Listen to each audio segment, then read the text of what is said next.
Question है steel rod of length 1 metre and cross section area 10 की power -4 metre square is heated from 0 to 200 degree Celsius without being allowed to extend or bend the compressive tension produce in the rod is. तो compressive tension बतानी है कितनी होगी।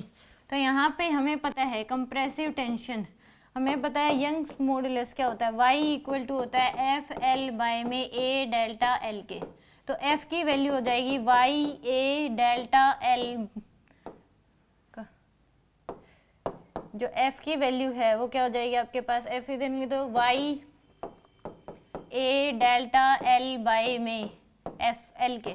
यह आपके पास F की value है। क्या आ जाएगी आपके पास, F की वैल्यू आ जाएगी। अब हमें पता है डेल्टा एल को हम लिख सकते हैं L इंटू में अल्फा डेल्टा टी। जो चेंज इन लेंथ होगा वो क्या होता है, यहाँ पे टेम्परेचर बढ़ा है तो चेंज इन लेंथ क्या होता है, L इक्वल L इंटू में अल्फा डेल्टा टी। तो यहाँ से F की जो वैल्यू है वो आ जाएगी वाई ए डेल्टा L की जगह आप लिखोगे यहाँ पे L alpha delta T by में L, यहाँ पे L इनिशियल लेंथ है तो L से L कैंसिल, तो F की वैल्यू आ जाएगी वाई ए अल्फा डेल्टा टी के बराबर। F की वैल्यू क्या आ जाएगी, वाई ए अल्फा डेल्टा टी के बराबर।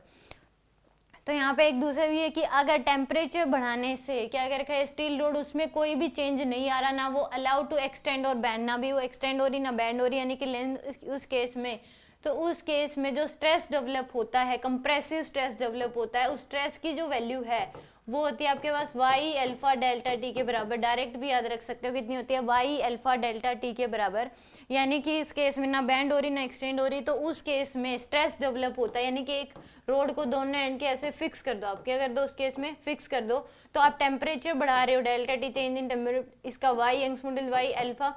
यहाँ पे लीनियर एक्सपेंशन होता है, तो उस केस में ये क्या हो रही है, लेंथ इसकी बढ़ नहीं सकती, तो इस केस में जो कंप्रेसिव स्ट्रेस डेवलप होता है वो होता है वाई अल्फा डेल्टा टी। तो वो स्ट्रेस होता है force upon area equal to Y alpha delta T के बराबर। तो एफ की वैल्यू आ जाएगी Y alpha delta T into में ए, इतना फोर्स उसके ऊपर लगेगा, तो कंप्रेसिव फोर्स। तो यहाँ से F की वैल्यू निकाल लो, Y की वैल्यू दे रखी है 2 इंटू 10 की पावर 11, एरिया जो दे दिया वो दे दिया आपको 10 की पावर -4, अल्फा की वैल्यू दे रखी है 10 की पावर -5 इंटू डेल्टा टी की वैल्यू दे रखी है आपको 200। तो यहाँ से हो जाएगा आपके पास 2 इंटू में ये 9 हो जाएगा आपके पास, तो यानी कि 2 इंटू में 200 10 की पावर 2, यहाँ पे ये 10 की पावर 2, तो यहाँ से आ जाएगा ये 400 इंटू 10 की पावर 2, तो यहाँ से आ जाएगा 4 इंटू 10 की पावर 4 न्यूटन। आंसर कितना आएगा इसका, 4 इंटू 10 की पावर 4 न्यूटन। बस आप ये फॉर्मूला याद कर लो कि विदाउट बैंड और एक्सटेंड, तो अगर टेम्परेचर बढ़ा रहे हो तो कंप्रेसिव स्ट्रेस डेवलप होता है वाई अल्फा डेल्टा टी के बराबर, और स्ट्रेस होता है फोर्स अपॉन एरिया, तो एफ की वैल्यू आ जाएगी Y alpha delta T into ए।